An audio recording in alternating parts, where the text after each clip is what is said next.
二人映れば Stay with me 真夜中のドアを叩き帰らないでと泣いた。 Di sini kami akan mempresentasikan tentang ruang lingkup daur hidup produk. Pengertian karakteristik daur hidup produk. Semua produk tentunya memiliki siklus hidupnya masing-masing. Akan ada masanya suatu produk mengalami puncak penjualan dan secara alamiah akan mengalami penurunan. Guna menghindari titik jenuh konsumen terhadap produk, adapun kejenuhan siklus hidup produk dibagi menjadi dua, yaitu kejenuhan eksternal dan kejenuhan internal. A. Menurut Kotler 1988, produk life cycle atau siklus hidup produk adalah suatu usaha untuk mengenal tahapan yang berbeda dalam sejarah penjualan produk. B. Menurut Gibson 1998, produk life cycle atau siklus hidup produk adalah suatu grafik yang menggambarkan riwayat suatu produk sejak diperkenalkan ke pasar sampai dengan ditarik dari pasar.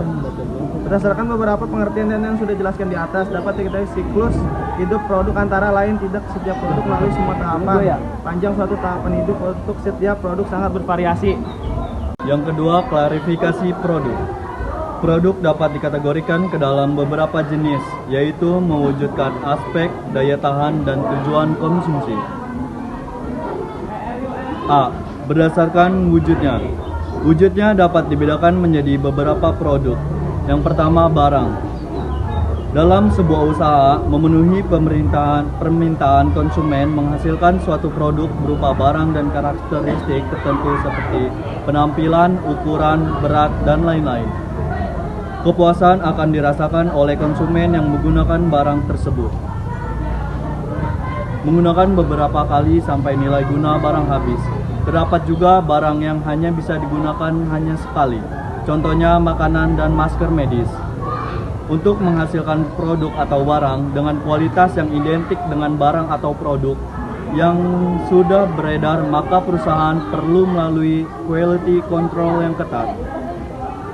Berikut ciri-ciri dari barang. Kedua, jasa. Jasa merupakan produk tidak memiliki wujud fisik, umumnya berbentuk layanan. Jasa merupakan suatu produk yang ditujukan kepada konsumen sebagai pengguna jasa atau layanan dan fokus utamanya konsumen itu sendiri. Selanjutnya, berdasarkan aspek daya tahan. Dilihat dari aspek daya tahannya, produk dapat dibagi menjadi dua, yaitu yang pertama, produk tidak tahan lama. Produk tidak tahan lama, suatu barang berwujud yang durasi pemakaiannya akan habis ketika digunakan beberapa kali pemakaian dan dengan melihat umur ekonomis dari barang tersebut. Yang kedua, produk tahan lama. Produk tahan lama merupakan suatu produk yang memiliki nilai ekonomis pemakaian normalnya lebih dari 1 tahun. Yang selanjutnya, produk berdasarkan tujuan konsumsi. Yang pertama, produk konsumsi atau consumer good merupakan suatu produk yang dapat secara langsung dirasakan manfaatnya tanpa harus memproses terlebih dahulu barang yang dibeli. Barang konsumsi dapat dibedakan menjadi 3 jenis, yaitu yang pertama, convention goods. Ialah barang-barang yang biasanya dibeli oleh konsumen secara sering atau kadang-kadang dan dengan pengorbanan atau usaha yang minimum di dalam membandingkan atau memilih dan membelinya. Yang kedua, shopping goods. Shopping goods atau barang belanjaan merupakan barang yang pembeliannya perlu dipertimbangkan, harga relatif mahal, perbandingan mutu, dan lain-lain. Yang ketiga, specialty goods atau yang biasa disebut barang kursus, merupakan barang-barang dengan ciri khas yang mampu menarik konsumen dalam berbelanja. Yang terakhir, barang industri. Perusahaan, lembaga, organisasi termasuk organisasi non-profit atau organisasi yang tidak berorientasi mencari laba, merupakan penggolongan barang industri. Barang modal, pembekalan dan pelayanan supplies and service, bahan dan saku cadang. Ketiga, unsur dan komponen produk. Menurut Fandi Jiptono, atribut produk merupakan unsur-unsur produk yang dipandang penting oleh konsumen dan dijadikan suatu dasar pembelian keputusan pembelian. Adapun atribut yang memiliki beberapa unsur, diantaranya A. Merek. Merek merupakan simbol atau lambang yang dapat memberikan identitas terhadap produk pesaing. B. Kualitas produk. Kualitas produk merupakan salah satu sarana positioning utama untuk pemasar. C. Fitur produk. Sarana kompetitif untuk mendiferensiasikan produk perusahaan dari produk pesaing. D. Gaya dan desain produk yang bertujuan untuk memperbaiki kinerja produk, mengurangi biaya produksi, dan menambah keunggulan pesaing. E. Kemasan. Proses yang berkaitan dengan pembungkusan untuk suatu produk. F. Label. Label memiliki 3 pembagian label secara garis besar. Di antaranya A. Brand label, 2. Descriptive label, 3. Grade label. G. Pelayanan produk, pendukung produk. Produk inti umumnya sangat bervariasi antara tipe bisnis yang satu dan tipe yang lain, tetapi layanan pelengkapnya memiliki kesamaan. Manfaat tiket produk. A. Manfaat inti. B. Produk dasar.